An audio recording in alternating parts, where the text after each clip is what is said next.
It's always funny to me that people want to say that this state votes for moderates when it voted for Donald Trump twice. The Michigan Senate primary has been a major focus for progressives all across the country for months now, and finally here we are in the endgame. We're in the endgame now. With progressive Abdul El-Sayed leading in the polls against AIPAC-backed moderate Haley Stevens, both candidates are now putting everything they have into these last few hours of the campaign, with some brilliant work coming from Abdul El-Sayed. But before we dive in completely, I just wanted to let you all know that Tony and myself will be doing a live stream on election night. That is Tuesday, August 4th at 5 p.m. Pacific, 8 p.m. Eastern Time to cover this exact election. So be sure to tune in right here on US Democratic Socialists. But okay, with that out of the way, let's take a look at Abdul's final interview before Election Day tomorrow. It's always funny to me that people want to say that this state votes for moderates when it voted for Donald Trump twice. It may just be that the better explanation is not that the state wants moderates, it's that it's so sick and tired of the establishment bought off by corporations on both sides of the political aisle that it was willing to hold its nose and vote for Donald Trump twice. Now, what happens if the alternative to the bought-off establishment happens to be, instead of a narcissistic, megalomaniacal billionaire, a doctor who rebuilt health departments to eliminate medical debt and put glasses on kids' faces? I'm willing to test that proposition. So what's my answer? What do I say to a voter?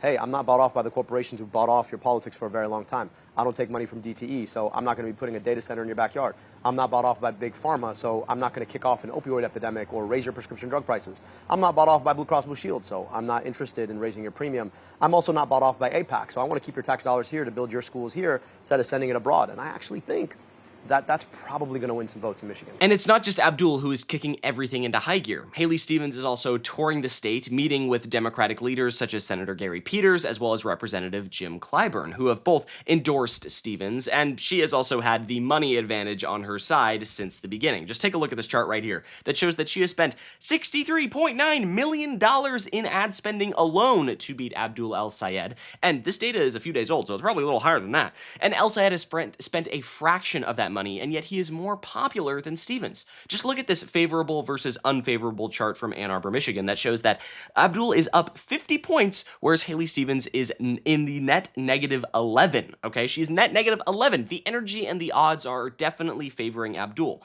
Just for further proof of that, take a look at this coverage from the biggest and best numbers guy out there, Harry Enton. Because he is the heavy favorite going into tomorrow. Just take a look at the prediction market odds. Okay, chance to be the Michigan Democratic Senate nominee, Abdul El-Sayed. Look at this. He's up to a 98% chance, according to the Kalshi prediction markets, way up like a rocket compared to where he was on April 3rd when he was just a 28% chance just a few months ago. What do Democrats want?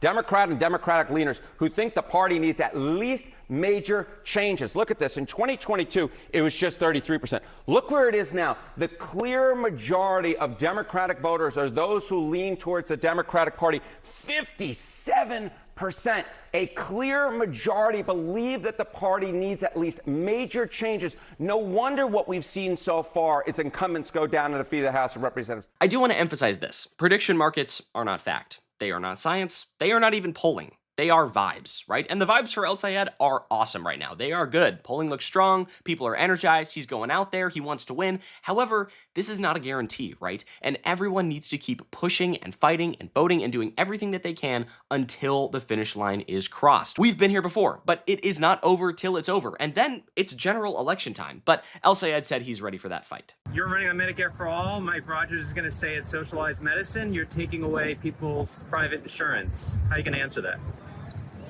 Mike Rogers is taking away people's private insurance because they can't freaking afford it. Mike Rogers is literally, I don't know how many times he's raised prescription drug prices. Here's the funny thing. He sent a cease and desist because I called him a pharma lobbyist. Now, my mistake. If all you ever do is pal around with pharma lobbyists, you've never seen a pharma lobbyist check you didn't want to take. If it looks like a duck, it quacks like a duck. How am I supposed to know it's a goose? And the Republicans are already starting their vicious attacks on Abdul. Just watch this clip and see if you can guess what they are about to jump on. Abdul is as American as any other name in this country. It's one of the strongest American names that you can have. Yep, It's the names. They cranked up the racism dial to 100, calling this out to their adoring fans, some of which had some pretty nasty stuff to say, including when everything and anything is American, then nothing is American. We will fight you any way possible. This country belongs to God, not you and your hate. Go back to where you came from. And this one is just diabolical. Get the Muslims out of our government. Leftist BS will be the US's downfall. Yikes. Okay, yeah, these people have seemed to have forgotten that the beauty of America is that anyone can be American from anywhere on the planet, and every name and background can be an American name because America is a nation of immigrants. You think Iago is an American name? Right? Okay, one of these guys' names is Matt, probably short for Matthew, which is Hebrew originating from the Middle East. Is that an American name for you there, bud? Right? Like, it's just absolutely ridiculous. It's all so ridiculous, in fact, that Abdul has already started joking about it. And sisters and brothers, I feel like I've been walking in the valley. And you've probably been seeing it on TV. And if you haven't, praise God that you haven't had to see it. But look, I know I'm not supposed to run for office. My name is Abdul El-Sayed. I knew that the day I was born, and they gave me an 11-letter first name. Abdul's just half of it. The whole thing is Abdul Rahman. It's got sounds that come out of parts of people's throats they don't even know they have. And to be perfectly honest, if all Abdul has to face off against this general is this racist dribble coming out of the Republican Party, he will be just fine, because this is not it anymore, right? This 2016 culture war nonsense politics just doesn't work, because El-Sayed is actually speaking to the interests of the American people, of the people of Michigan, not corporations and super PACs and focus groups, right? So whereas Haley Stevens is saying this, Israel comes to me in my dreams. I see Israel's future. Abdul gets to say this. Look, at the end of the day, I don't pay my taxes so that another country gets a bomb or a tank.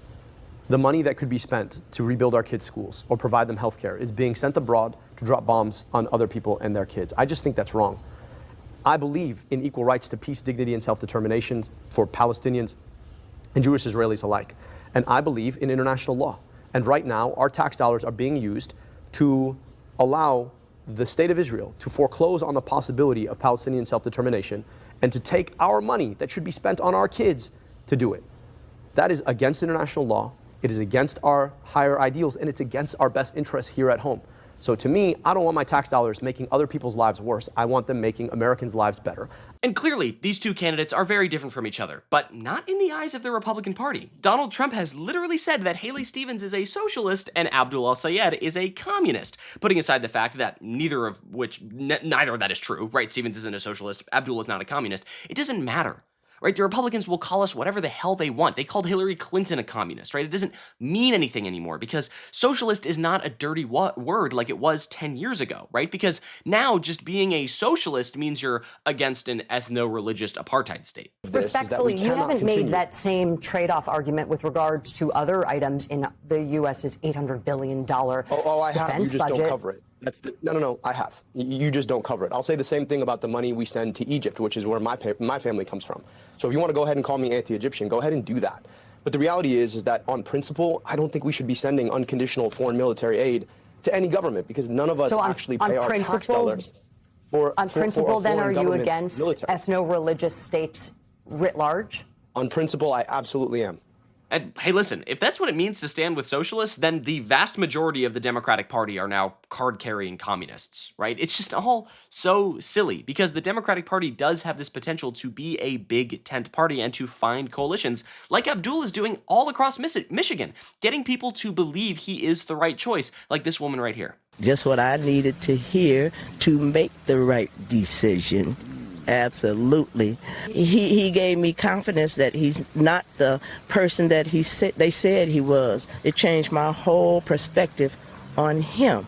And listen, I will give credit where credit is due, right? Haley Stevens has said that if she loses, she will support Abdul in the general against Mike Rogers, and Abdul has said the same for her, right? Because at the end of the day, the Democrats will have to come together to defeat Mike Rogers, and some respect has to be given there, because I believe Abdul can get us there, and he will do a better job than Haley Stevens. But at the end of the day, Mike Rogers is the main enemy and goal focus here, and I think Abdul or Haley Stevens will both tell you that. But if you would like more of this kind of content, be sure to join us on election night, August 4th, 5 p.m. Pacific, 8 p.m. Eastern time for a live stream of this primary coverage, and also subscribe to US Democratic Socialists to join our fight here. But that's all the time I have for. I'm Iago Lashua. Have a great day. Goodbye.